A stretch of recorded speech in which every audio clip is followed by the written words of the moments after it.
Hey, it's the HVAC guy, Kenny Brooks with Brooks Heating and Air. Do you have an old furnace that needs to be replaced? Maybe it's just not keeping up like it used to, or it's just downright failed on you.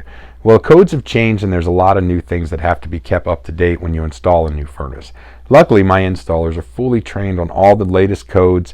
They know what the county inspectors are looking for when they're coming out, and they're going to make sure that your furnace is installed safely, efficiently, and up to code. So if you need a new furnace installed, give Brooks Heating and Air a call.